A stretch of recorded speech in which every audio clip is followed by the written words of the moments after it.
We'll just jump in to our session. Good morning, everyone.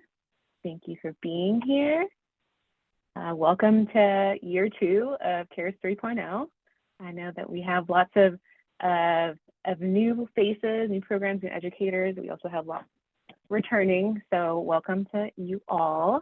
Start with a quick introduction. So I'm Lisette Montejano. I am the CARES 3.0 lead at the Department of Early Childhood.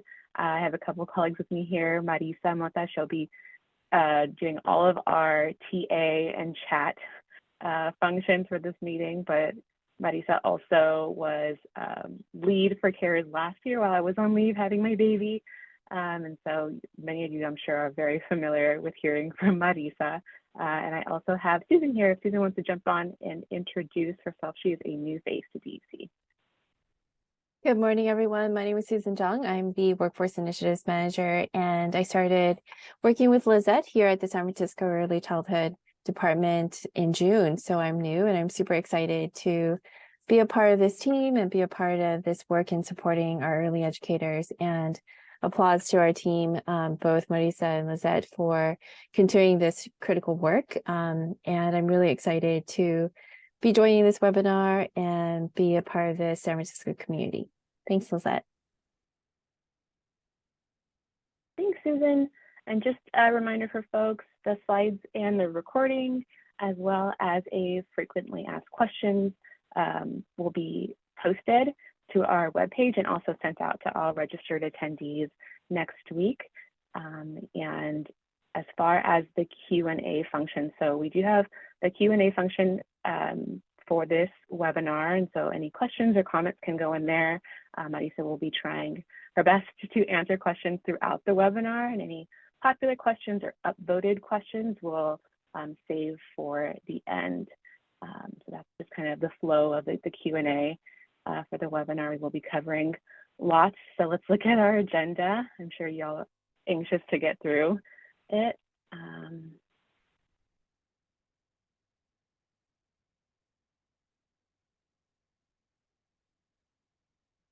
All right, so this is what we'll be presenting today. A large portion of the webinar will be focused on program updates. And if you are a new program or a new educator to CARES 3.0, we won't be getting into sort of tutorials on applying or step-by-steps of the application process for administrators or educators, but we do have all of that information already posted on our website. And please feel free to reach out to us as well if you need some one-on-one support. We do have resources that we'll be sharing at the end for that.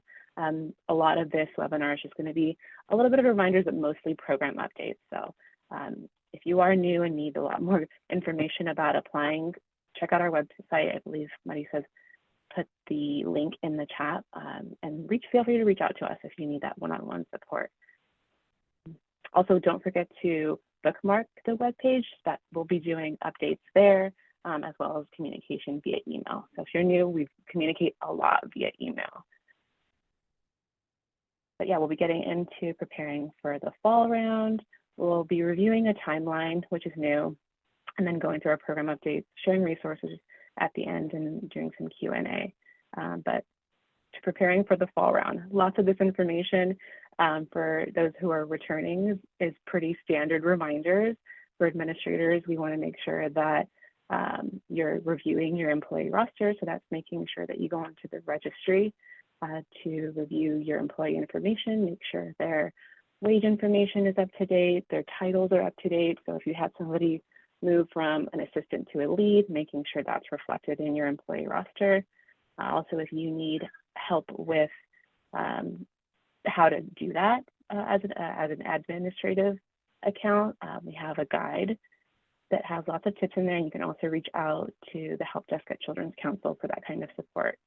If you're a CARES 3.0 applicant, we want you to take the time before you apply to go into your registry profile and just make sure everything's up to date. If you changed your name, if your address is new, if, like I said, if there's any title changes or employee changes, you want to make sure that that's all up to date before you apply, so you don't have to worry about updating any of that at the time of application.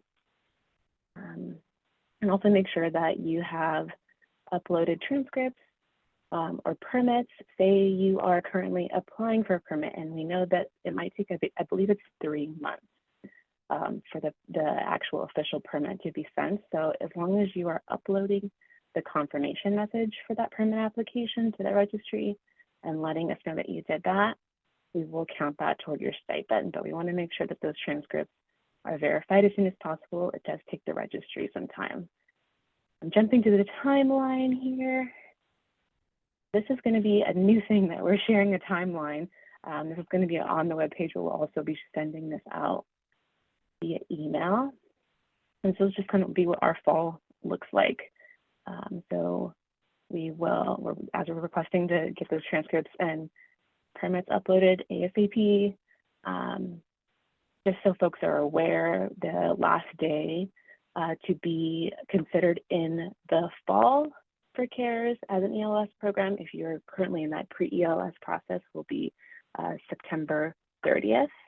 So all of your contract paperwork has to be done and official so that you can be considered for the fall. If you're still in that pre-ELS process and you're not there yet, then hopefully you'll get there in the spring, but the September 30th is the cutoff for that. The application period, again, as usual, starts October 1st. We're going to go a little bit into the details of why the tier determination isn't public until October 6th, a little bit later, but I don't want you to get nervous. The October 6th tier determination will not prevent folks from applying early. So please continue to apply and encourage staff to apply October 1st.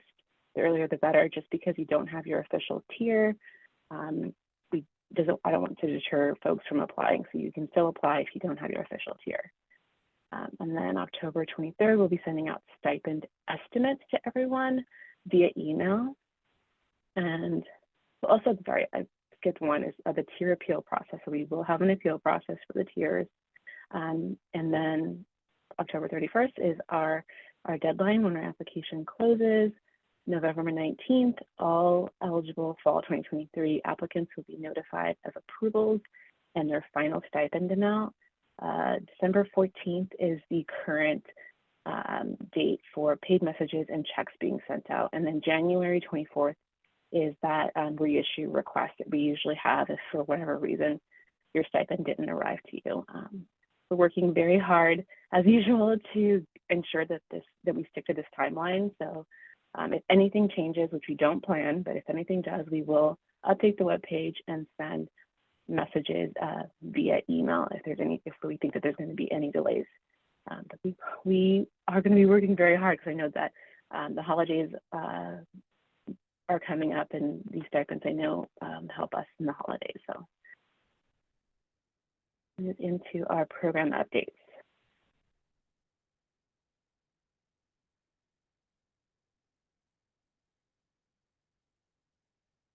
Right, so there are 4 updates, new things that we want you to keep in mind and take notes on if you need to. But again, we're sharing all of this information later. So we have the tier determination, payroll documentation policy, updates to our statement of understanding when you apply, and visual updates to the stipend matrix. And so we're not changing the amounts, it's just a visual update that's been heavily requested. So we're just following up with that. So let's start with the tier determination.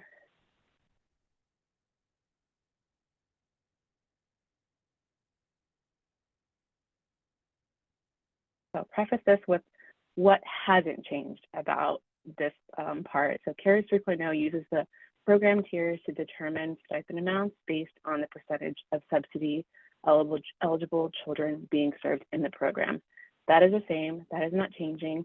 Programs serving up to 19% of subsidy eligible children are in the orange tier, 20 to 49% are in the blue tier, and programs serving 50% and above are still in the green tier. So that's all the same. Here's what's new. We're basing our methodology and how we're approaching tiers on provider feedback that was received from the most recent needs assessment. So we understand that family childcare and center-based programs have varying views and approaches to capacity that don't really necessarily align with recommended ratios for license capacity. And to that end, we'll be approaching the tier determination with that in mind, and also understanding that September is a high enrollment month for many programs. So we wanted to use enrollment data from September to determine tiers for the fall round. The CARES team is going to be working with Children's Council and MUYI to review September enrollments of subsidized children to determine tiers for the fall round. So because we're using September data, we won't be able to share the tiers until October. So it's going to be a tight turnaround, but we're anticipating that we're going to be able to have tiers, like I said, shared publicly by October 6th. So let's look at how we're approaching tier determination for centers, because centers and family child care are going to be a little different. So for centers, we're looking at, again, September enrollments of subsidy children divided by total enrollment, not license capacity, by total enrollment. So this is including the subsidy enrollment plus private pay. And so here is an example of what that would look like for a center. So if a center program has 6 subsidy enrollments and a total enrollment of 20, then the tier determination formula would put them at 30% subsidy enrollment, and they would be placed in blue tier. Something that we're going to be specifically requesting from centers is enrollment information. We don't currently have access to those private pay. Essentially, this, only the subsidy data is something that we'll have access to. So we'll be sending out an email to center administrators on file requesting that they submit this information. I believe October 3rd is the date we'll need it by in order to determine the tier for the program. And something to note is that even if you know you're not going to change tiers from last round, everybody's going to be required to submit that information by the October 3rd deadline, and we'll be sending out a form, a pretty short form for you to fill out. You will be required to complete the form to get your tier. Now let's move on to family child care.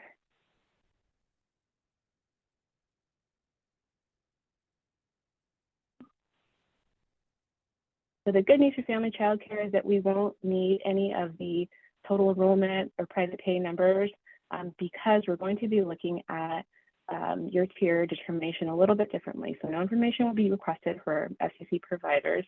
We'll be looking at subsidy enrollment data from Children's Council and MUYI and dividing that by 80% of the license capacity of each program. So what does that mean? Here's an example of that. If you're an FCC program that has 4 subsidies in September and your license capacity is 8 children, then if we're only looking at 80%, here would be determined by 62% of subsidy enrollments, and that would place you at a green tier. So what we were hearing in the needs assessment is that most family child care programs actually prefer to stay a little bit lower than their license capacity for lower ratios. So we wanted to consider that as we were approaching tier determination for family child care. That's an example of that. Of course, if you have any questions about that, as a family child care or center administrator, please reach out. We definitely anticipate folks wanting us to walk them through the tier determination methodology with their own program. So please feel free to reach out if you do have questions. We will move on now to payroll documentation policy.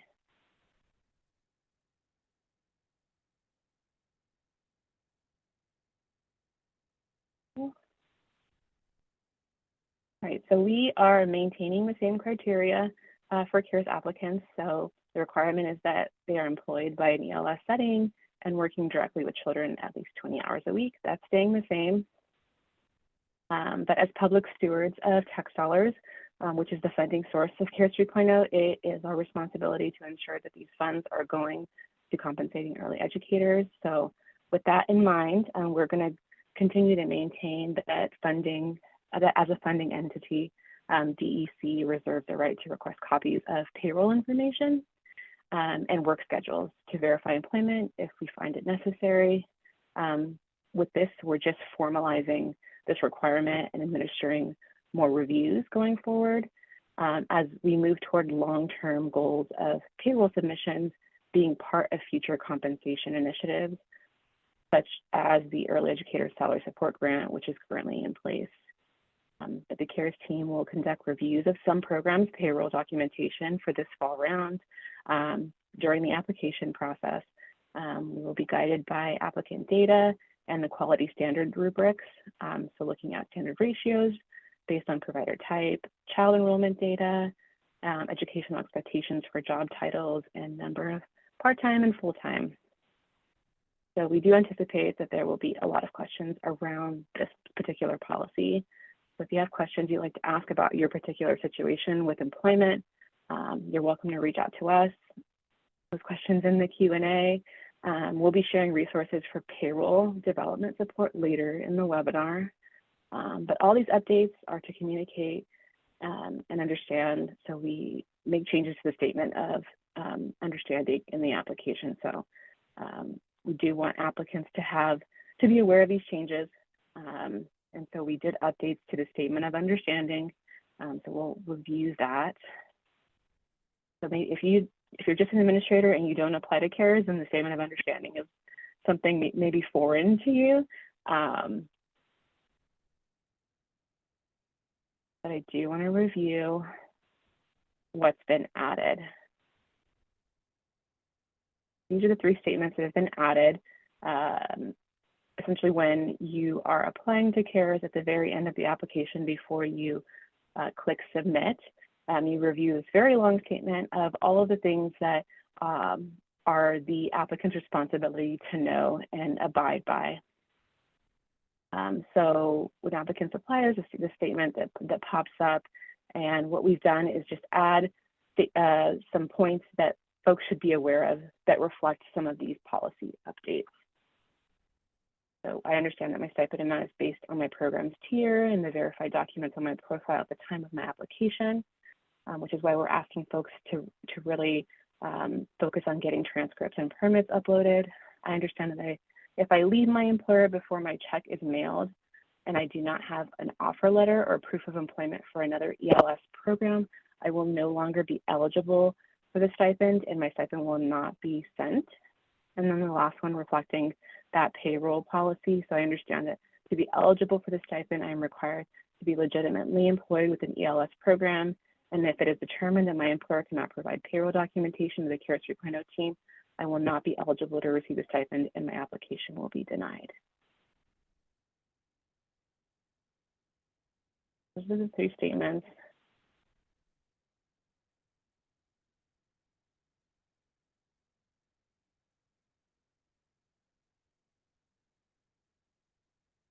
Here is, so we have a visual update to the stipend matrix. So before the stipend matrix reflected all 3 program tiers sort of in one table. And it also reflected just the full amount for 2 stipend rounds. And so now we've changed it up a little bit. It's broken up by tier, and it also reflects the fall amount and a spring amount with a total year amount.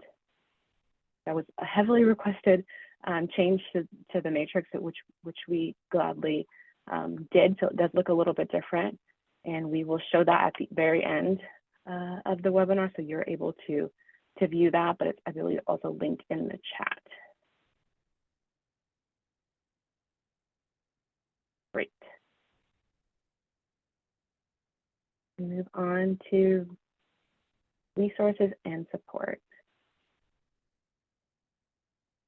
And so with that payroll development resources, we do have a couple community-based orgs who are equipped to support with payroll development for those that might be interested in that or want to learn more about that or just want to have questions about that. The business coaches with the Children's Council Incubator are definitely available The Meta Business Support workshops are provided in sort of a series, so payroll development is part of the support that they offer to businesses.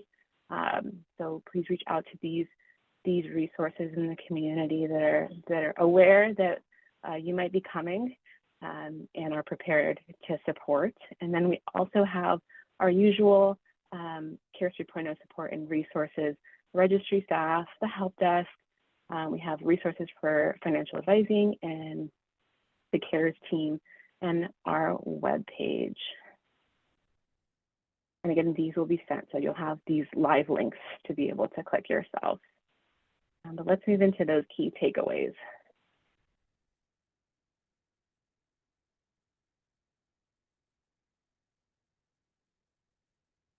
I know that was a lot of information.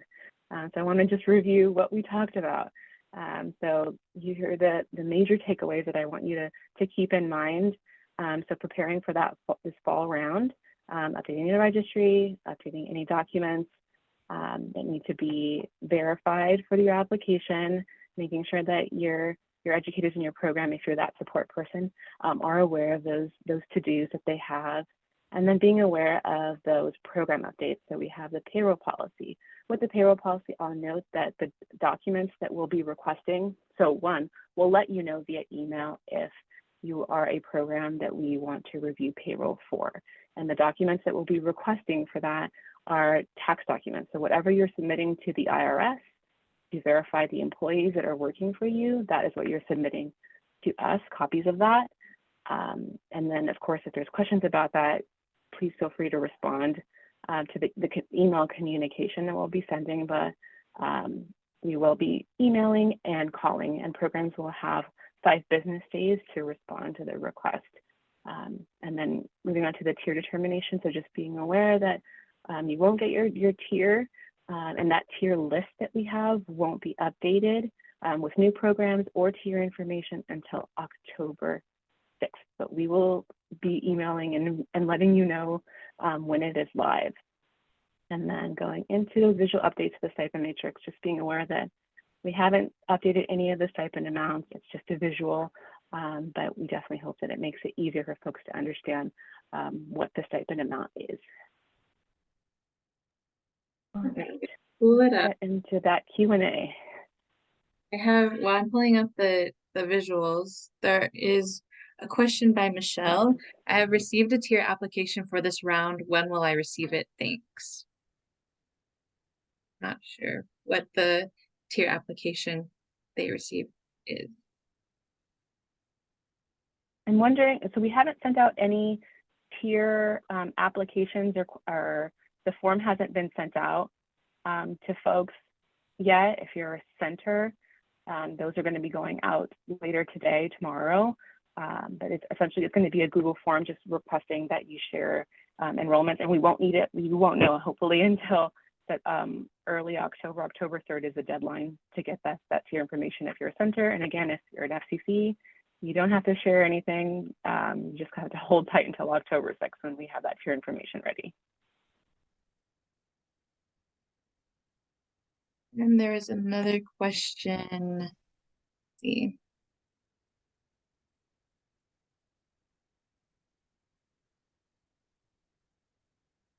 If a staff is hired in November, will that staff member not be eligible to receive the stipend? Is there a minimal employment period for a staff to qualify for the stipend?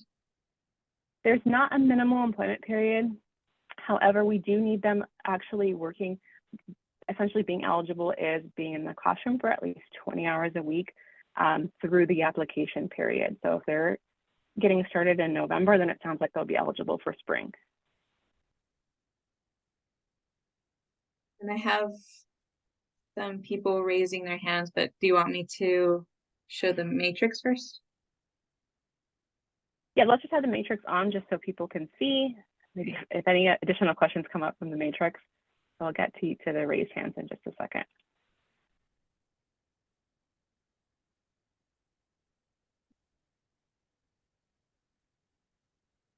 Just going through it, as you can see, so it's now broken up by tier. So if you're an orange tier, you'll be able to go and look at here and really be able to look, okay, are you part-time or full-time? And then your role, and then qualifications, and be able to see what's fall, what's spring, what's the total year. There's orange, blue, and then green. And if you remember from this last year, that was all in one table, which I know was a little confusing to folks. So we did want to just clarify information, and hopefully this is just easier to follow for everyone. Thank you for sharing that, Marisa. Jump into the raised hand if we have time. Yeah, let's see. Alan, do you still have your question? Saw you raise your hand, but.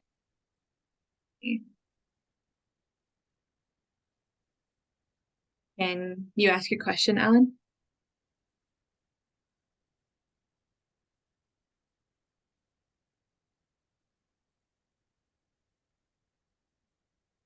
Looks like, Alan, you're on mute, so I don't know if you're asking your question.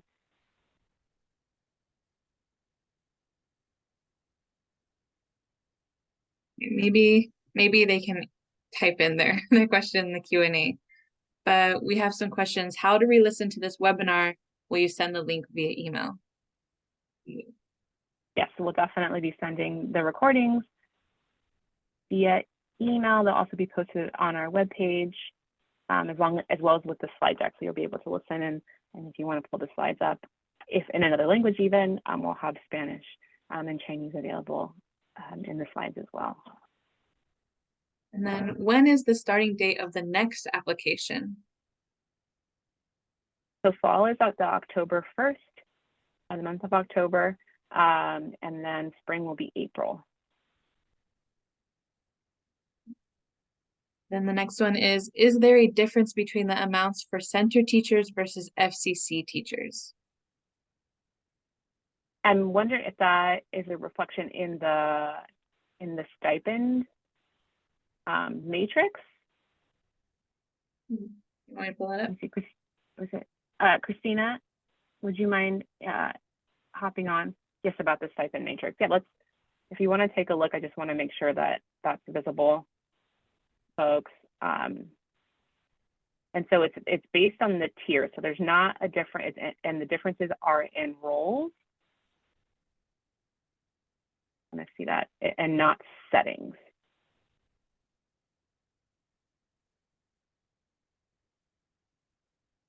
Did I answer your question?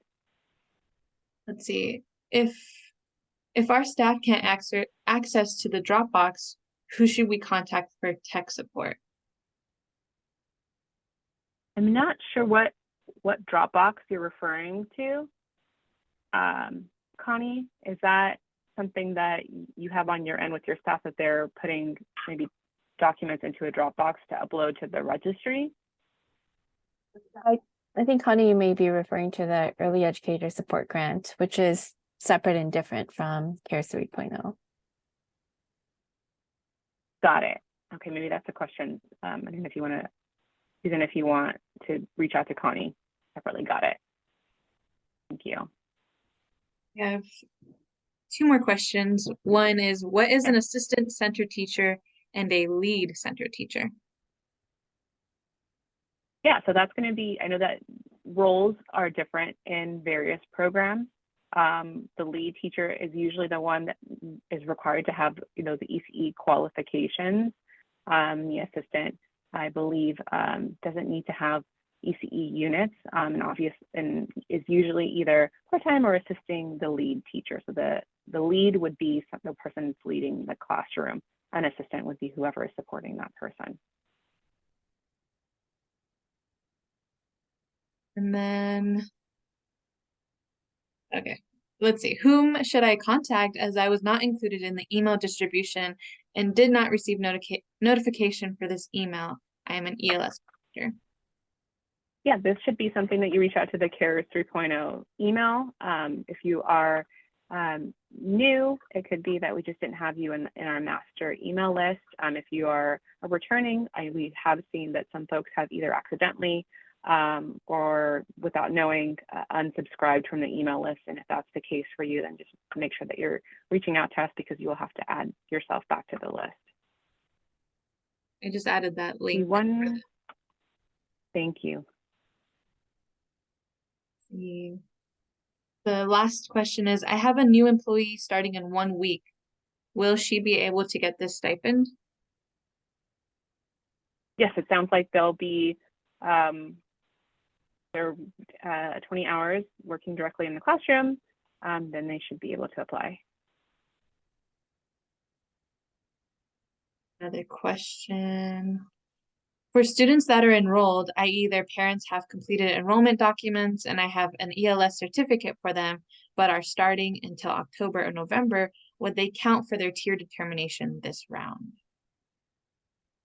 It sounds like they wouldn't be considered in the September round of data. And so we're just looking at September for this specifically, but it sounds like if they're going to be still in program, they'll be counted in March.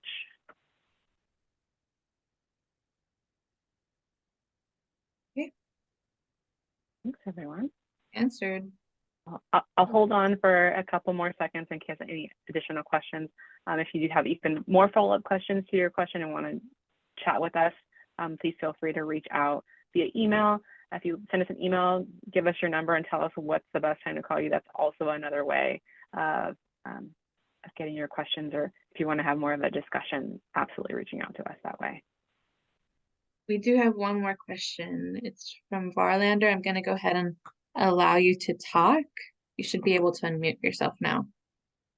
Yes, is that the question you guys answered about the new employees starting in a week? Okay. That we will be able to add them in for the stipend. So that was my question. Also, I have another employee that is with me. The last time we tried to apply, we was having difficulties doing it. So I just informed her, she's been with me for 3 years, that we're going to try again to see if we can get her in for this stipend. Okay. So was the challenge with the registry, or we were in the sure registry. when you reach out, just we were in the registry.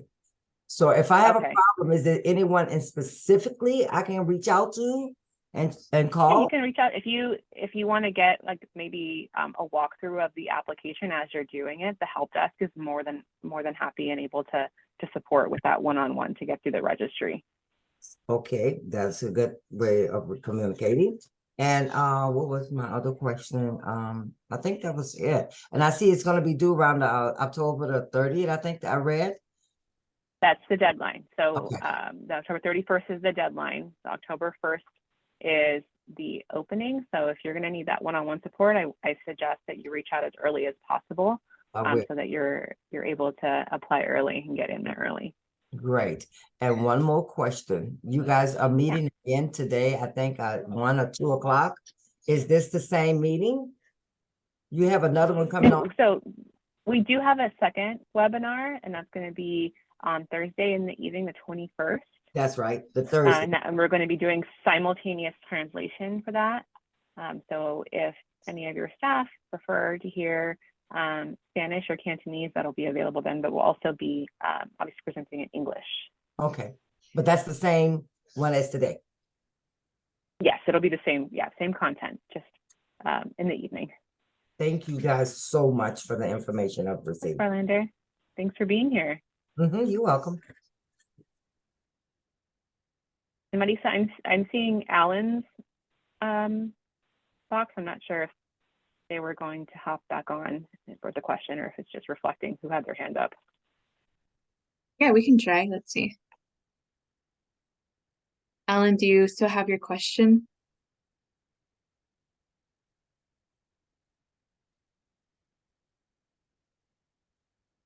Oh no, I think maybe they can't. Okay.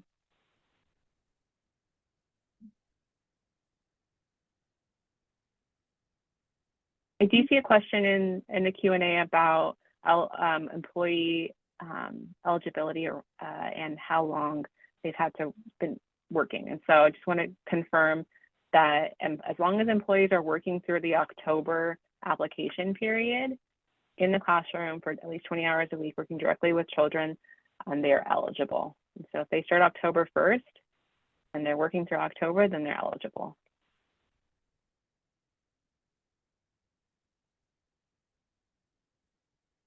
Alrighty. think we're all done with questions. The slides are Thank you everyone already for being on on. the webpage, so they can go ahead great. and go look on the webpage for all the links. I know there was like 12 bombardments of links in the chat, but they're all linked on the webpage. Thank you for that, Marisa. Thank you everyone for being here. If that was informative, I know it was a lot of information. If you think of questions to ask later, please feel free to reach out and we'll get back to you as soon as possible. As you can imagine, we'll probably be getting a lot of questions this week. So please forgive us if it takes a day to get back to you, but we'll definitely get back to you.